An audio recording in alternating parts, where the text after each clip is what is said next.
15년 만에 나타난 아빠. 그가 천사가 된 소름 돋는 이유. 정적이 축복이었던 어린 시절. 제 이름은 이서연입니다. 이 사연은 15년 동안 존재하지 않았던 아버지가 갑자기 제 삶에 다시 들어온 이야기입니다. 어릴 때 저희 집은 늘 시끄러웠습니다.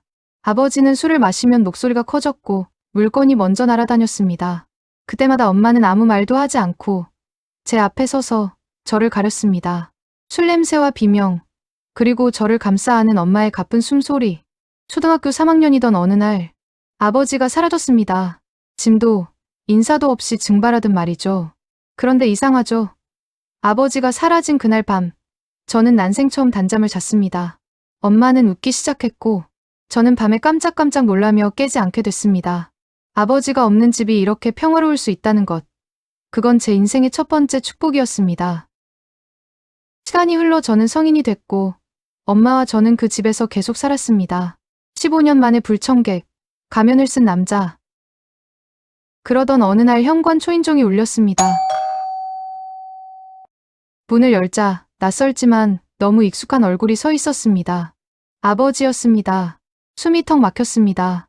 15년 전 술 냄새를 풍기며 괴성을 지르던 그 건장했던 남자는 없었습니다. 제 기억 속 아버지는 산처럼 거대한 공포였는데 눈앞의 남자는 세월의 무게에 짓눌려 한 줌이나 될까 싶게 쪼그라들어 있었습니다.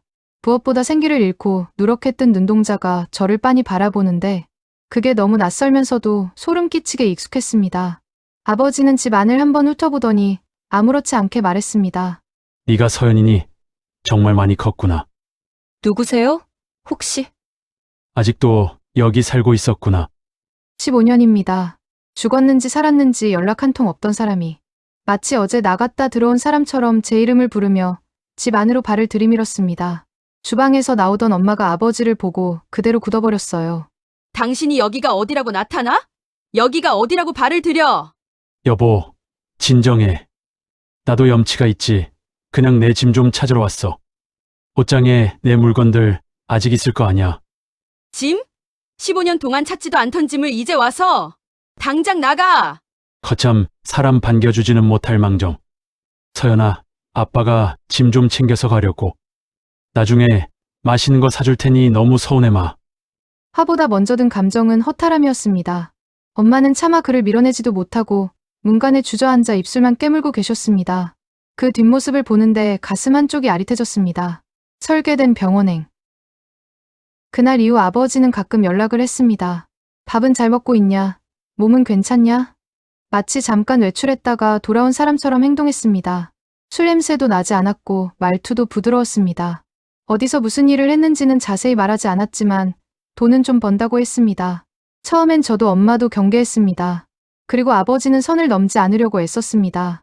매주 찾아와 고장난 전등을 고쳐주고 집에 필요한 걸 사다 주고 말도 조심했습니다. 그러다 보니 저도 모르게 마음이 조금 풀렸습니다. 아빠가 정말 변했나 그런 생각까지 들었습니다.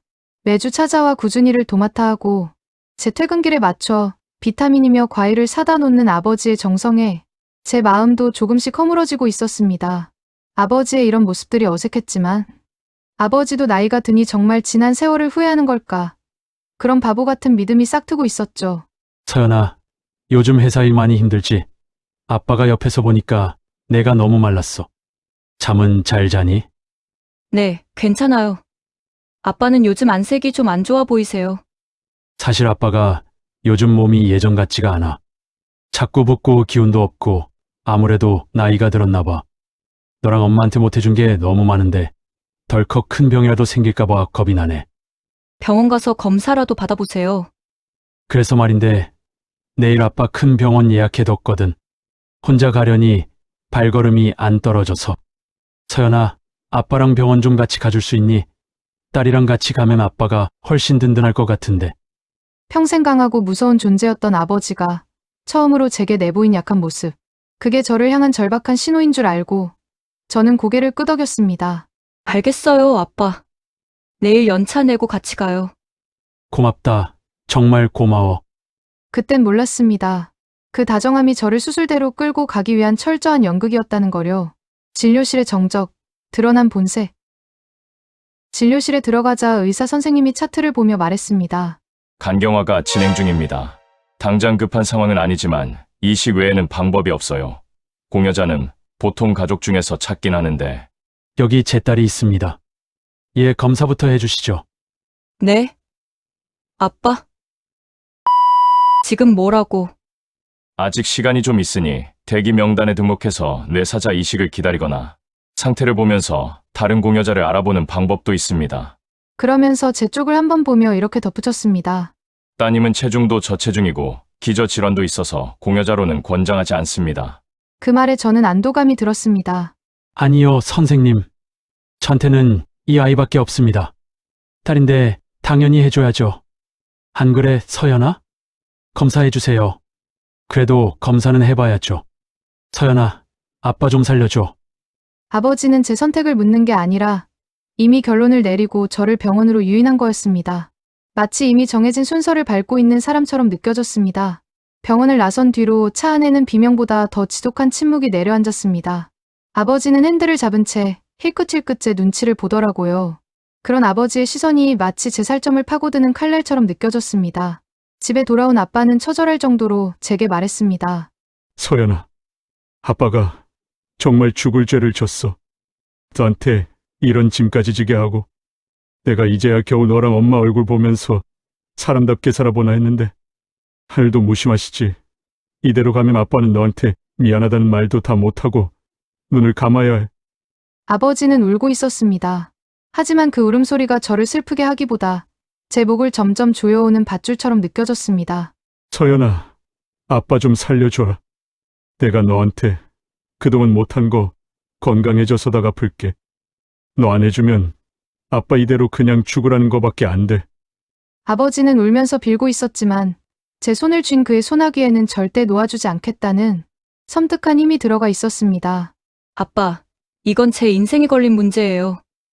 의사 선생님도 위험하다고 하잖아요. 제가 이렇게 얘기하자 아버지의 눈빛이 돌변했습니다. 위험! 부모 살리는데 그 정도 각오도 안 하니? 내가 누구 덕에 이 좋은 세상에 태어나 살고 있는데 자식이 부모 위에 이 정도 희생도 못하냐? 너 아니면 방법이 없잖아. 그 차가운 눈빛, 15년 전 술병을 던지던 그 눈빛이 다시 돌아왔습니다. 다정함은 그저 제 간을 떼어내기 위한 미끼였을 뿐이었습니다. 그것은 간청이 아니라 벼랑 끝으로 저를 밀어넣는 최후 통첩이었습니다. 며칠 후 검사 결과 적합하다는 판정이 나왔습니다. 거봐, 된다잖아. 서연아, 이제 내 차례다. 아빠가 너 키우느라 고생한 거 생각해서 이번에 한 번만 도와줘. 아빠가 절 키웠다고요? 저 10살 때 버리고 나가셨잖아요. 엄마랑 저 어떻게 살았는지 한 번이라도 궁금해 하신 적 있어요? 야! 그래도 내가 내 애비야! 나 죽는 꼴 보고 싶어? 그는 여전히 폭력적이고 이기적인 괴물일 뿐이었습니다. 엄마의 눈물과 잔인한 압박. 그날 이후 아빠는 휴대폰으로 끊임없이 문자를 보냈습니다. 아빠는 내가 해줄 거라 믿는다. 오늘 수술 날짜 물어봤다. 제가 아무런 답장도 하지 않으니 본색이 드러났습니다. 너 안 해주면 아빠 이대로 죽으라는 거냐? 천벌 받는다! 거실에 불도 켜지 못한 채 엄마가 서연의 마른 손을 꼭 잡고 주저앉아 있습니다. 서연아, 절대 안 된다. 엄마 말 들어. 그 사람 자기 살겠다고 너한테 칼 대겠다는 사람이야. 내가 너 하나 지키려고 그 지옥 같은 세월을 어떻게 버텼는데. 어떻게 내 딸 몸을 그 인간한테 내줘? 엄마, 그 인간이 널 버리고 나갔을 때도 난 너 하나 바라보고 살았어. 오히려 내 딸을 지켰다는 안도감에 숨이 쉬어지더라. 내 심장을 도려내면 도려냈지. 서연이 몸에 손끝 하나 못 대게 할 거야. 그게 내가 살아있는 유일한 이유니까. 그 후로도 아버지는 계속 연락했습니다. 어떤 날은 울면서 빌고 어떤 날은 조용히 체념한 척 저를 압박합니다. 하지만 그 모든 말의 끝은 결국 간 내나라였습니다. 저는 또다시 15년 전처럼 이 남자의 눈치를 보며 공포에 떨고 있었습니다. 끝나지 않은 선택. 저를 버렸던 아버지는 이제 저를 살려두기 위해 돌아온 게 아니라 당신이 살기 위해 제 인생을 내놓으라고 요구하며 돌아왔습니다. 부모라는 이름으로 제 몸을 내주는 게 당연한 걸까요? 아니면 저는 이제라도 이 끔찍한 천륜을 끊어내야 할까요? 여러분이라면 어떤 선택을 하시겠습니까?